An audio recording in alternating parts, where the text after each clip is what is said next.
March is Brain Injury Awareness Month, and we're going to dive deep into this topic of concussion and post-concussion syndrome. So if you think concussion is just a little mild traumatic brain injury or just this little bump on the head, think again, because today on the Defeating Pain podcast, we're going to talk concussion. Welcome to the Defeating Pain Podcast with Dr. Ted Arkfeld.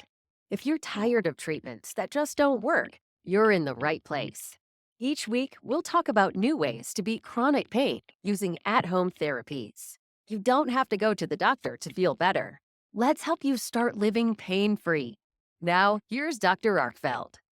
Concussions are not just some little mild injury to the head. They can absolutely derail your life. If you're still having symptoms of headaches, fatigue, concentration, memory loss, visual strain, and the impact to your head was weeks ago or months ago, here's the thing, you're probably not getting the right treatment. What I have found in the last 10 years of treating concussions is that there is an outdated treatment philosophy of just rest and it'll get better. And it doesn't. What it does is it allows people that could be healing properly, that could be getting their life back, it allows them to go into a post-concussion syndrome. What's a post-concussion syndrome? Anytime the concussion symptoms last for over 3 weeks and they're not getting any better. And what do I mean by that? I mean that there's the headache, there's a difficulty in concentration, there's the fatigue. You'd have no motivation, you're tired. To get through the day is a grind. For many, an elementary school and junior high and high school kids in college that have suffered a concussion, they have terrible concentration issues. They cannot get through class without having headaches and just don't know what's going on. Again, they feel tired all the time. One of the reasons is they're not getting sleep. And then when you don't get enough sleep, you're going to have anxiety start to kick in. And if it left untreated, that's when depression starts in. So let's dispel some myths on what a concussion is and what it isn't. Because let's face it, there's a lot of misinformation out there, and it's coming from administrators, it's coming from well meaning parents who, and I've come across this so many times in dealing, especially at the junior high level. The parents just think, it was just a little bump on the head. It was nothing. They got to get back into the game. That is dangerous thinking. So, a concussion is a traumatic brain injury caused by a sudden jolt to the head. It can be head to head, it can be hitting the ground, it can be hitting some other surface like a knee or an elbow, getting hit in the head by a knee or elbow of an opposing player. I think there's a lot of concussions that are not diagnosed from whiplash cases, car accident cases. And the funny thing is that whiplash symptoms and concussion symptoms, they really mimic. They're very closely tied. But when you get into that concentration problems, when you get into the emotional aspect, that's when it quits being a whiplash and it starts being a concussion. So again, it can be from a sports collision, car accident, or even just a seemingly benign fall. The brain slams against the skull, triggering a cascade of neurological dysfunctions. There's actually two phases to a concussion. The initial impact that your brain has creates what we call an electrical storm. And I have to give credit where credit is due. Complete Concussion Management in Canada have done a wonderful job in the education and awareness of what a concussion is, what it isn't, and how to manage a concussion. They're absolutely wonderful. So here's what happens. You get this electrical storm. What does that mean? Our brain is made up of billions of nerve cells. And so when there's that impact, they fire. And when they fire, it creates this electrical storm because they weren't supposed to fire. And what happens then is that there's a sudden decrease in energy. So I always equate it with watching a spaceship go, rocket ship go into outer space. They have the different stages. They have the burn and then a segment falls off. The electrical storm is very much like that. They have this initial electrical firing of millions of brain cells and then it just drops. There's a drop in energy, ATP to be exact. Let's go back to our basic biology. And everybody gets this once I ask them, what is the powerhouse of the cell? The mitochondria. The mitochondria manufactures ATP. There's a sudden drop in ATP levels, and our brain needs that for energy. That's the fuel source for our brain. And when that suddenly drops, then we're going to have these symptoms. So that electrical storm happens. It's an impact out on the football field, soccer field, basketball, whatever the case is. And there's an initial where, and I've seen this so many times, where the kid goes down, is wobbly, grabs a hold of their head. They come off the sideline, they have a headache, they're disoriented. And then seemingly on a miraculous note, they say, "Oh, I'm much better. I'm much better. I can go back in." Absolutely no way should they go back in. Because see, now there's that drop of that ATP level.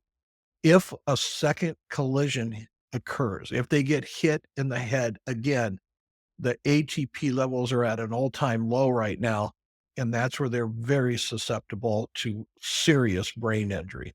So again, for most people, with the right management of the concussion, their symptoms are going to start to feel better within a couple weeks. But for others, and we just don't know why, the symptoms will linger. And once it gets past that 3-week mark, now we're in the post-concussion syndrome. And let me tell you, post-concussion syndrome is just something nobody wants to get into. It can be life altering. And I want to refer you back to another episode where we talked about Logan's story. So Logan was a high school sophomore, sustained a concussion in the spring of her sophomore year. And when fall came back around, she had not had the appropriate management or treatment for her concussion. She had got into a post concussion syndrome. She couldn't even make it through the day at school without problems with the lights, without headache, concentration problems. She was a mere shell of the girl that I knew. She walked in my office that day and it was like, "Who are you?" She always had an upbeat smile, was just so fun to be around, and she was withdrawn and just depressed. And the changes from a regular concussion to post-concussion syndrome, now the research shows it really isn't that different. We've got to get them moving. See, it's very simple. Our brain needs information. It needs sensory information. Information coming from in all body parts. That's called afferentation. It needs that to get back on track. It needs that so the mitochondria can kick in and start manufacturing ATP because of supply and demand. We have to do some nutritional aspects as well to boost that ATP level. But it is so important that we get patients moving. And what I did with Logan right away, I got her moving. I got her walking on a treadmill just for short bursts at a time. And then we did a lot of vestibular and visual rehabilitation to threshold, which means that as soon as she started to experience symptoms, we backed down and we gradually increased her ability to handle the intensity of our treatment.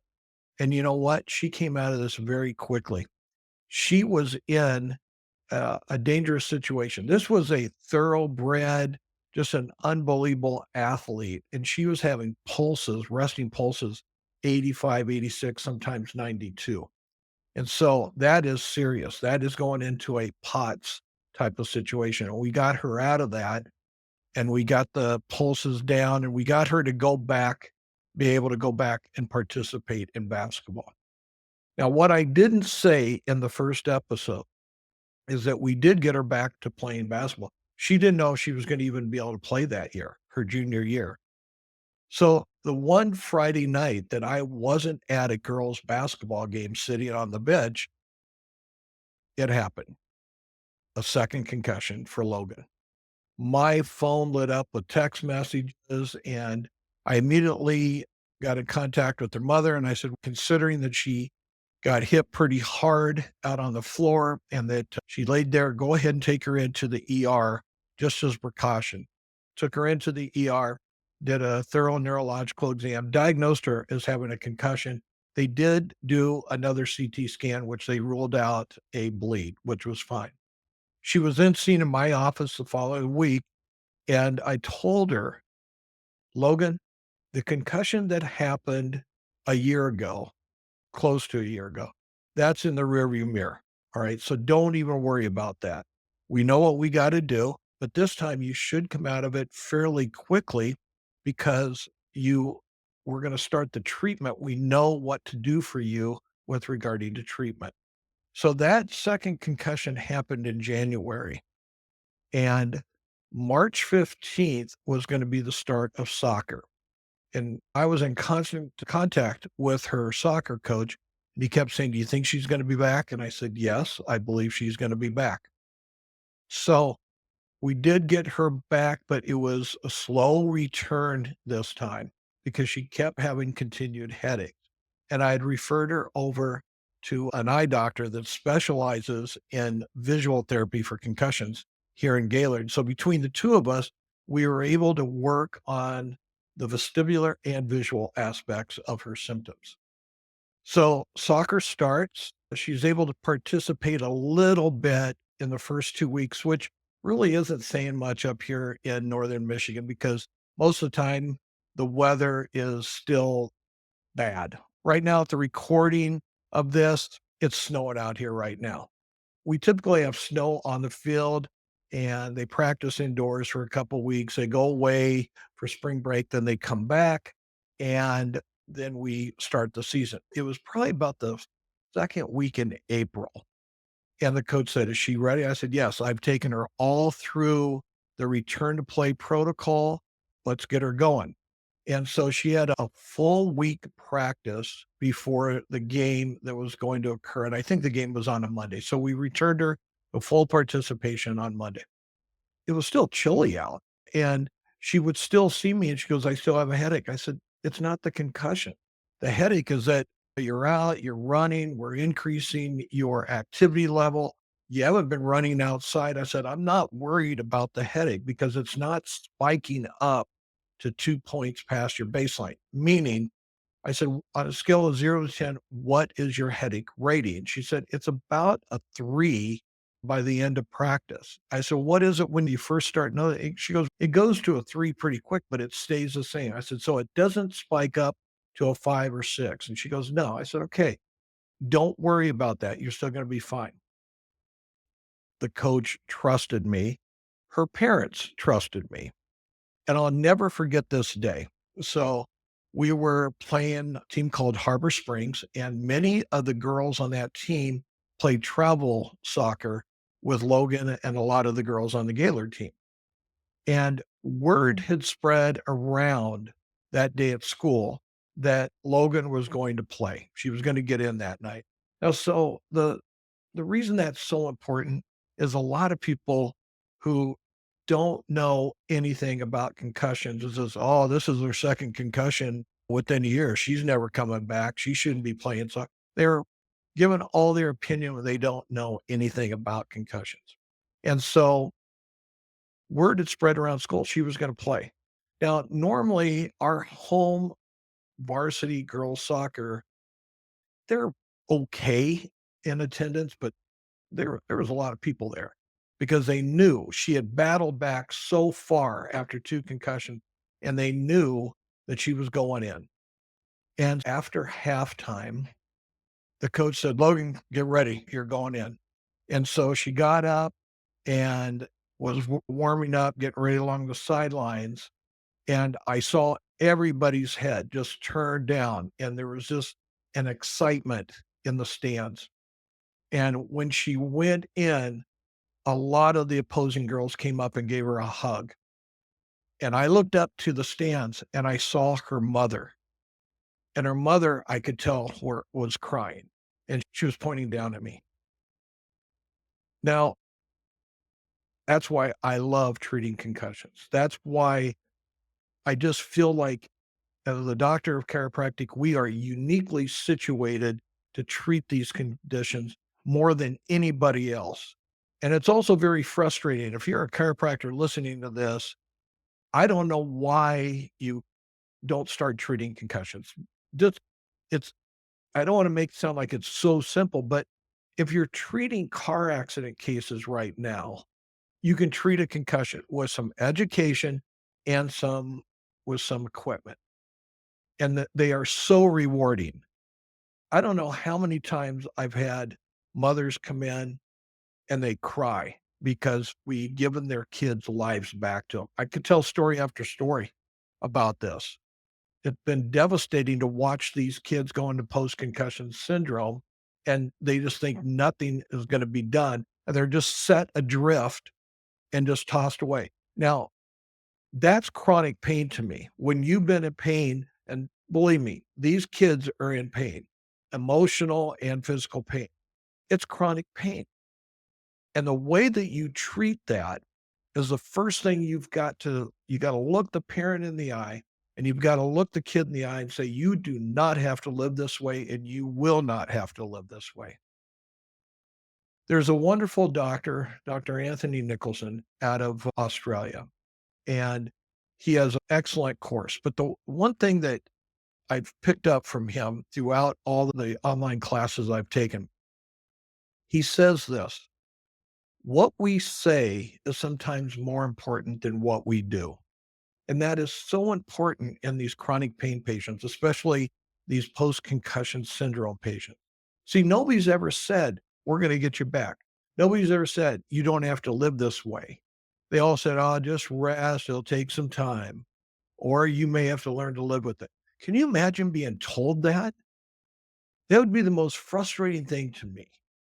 You'll never hear that from me. Never. And Logan didn't hear it either. So the first day of the second concussion, when I said, we're going to get you back, that starts really what we call the therapeutic intervention. That starts the healing. So if you are out there right now and you are suffering, if all this sounds like, yeah, this is me, or if you're a parent and you're going, oh, this sounds like my child, and we just don't know what to do. I'm telling you, there are answers out there. Doctors of chiropractic, I'm telling you, there are patients, there are parents that are searching for answers, and we can provide those answers. So if you are one of these, if this resonates with you, know that all has not been done, all is not lost. We actually have a home based therapy now where I can do a virtual consultation and then we can get you home based therapies. If you're outside of Michigan, there isn't going to be a doctor patient relationship with us, but you sure as heck can do these home based therapies, even if you're in Alaska or if you're in Washington, whatever the case is. What you need to do, if you're interested, if this resonates with you, if you think, I think this could work, let me tell you, after treating hundreds of concussions, it will work. I want you to go to our website. It is arkfeldchiropractic.com. So what you're going to see is down below, you'll see the little streamer. Go visit that. On the far right is a menu called ARP Anywhere. ARP Anywhere is our at home based therapy program. And there's three different programs we have. I would say the best one is going to be the ARP Restore. That is going to get you the tools because we have to bombard that nervous system. We have to bombard your brain with nervous system input, sensory input, afferentation. You're not going to be alone though. Okay. So we will meet in virtual consultations once a week or twice a week, whatever you need, and we will guide you along. But if you have that, we have got to get you moving and we've got to get your brain because it's just like a muscle. It's got to be worked out and we can help you even if we're far away. So if that interests you, please go on there or listen, go on to the website or call the clinic at 989-448-8065. Set up a virtual consultation, absolutely no charge. Set up a virtual consultation with me so I can listen to your story and then guide you on what I think is gonna be the best for you. The other thing too is if you really like what you're hearing here, please subscribe to the channel and tell other people. That is the only way I'm gonna be able to help as many people as possible, and that's why I developed the Defeating Pain podcast. Too many people are suffering from chronic pain, and again, I classify post-concussion syndrome in that. They just they don't know that there is really a solution. So please subscribe and tell others, like it, comment, put comments down, and I'll respond to the comments. I'm going to end like I always end. The only thing you really have to lose is the pain. I'll see you in the next episode.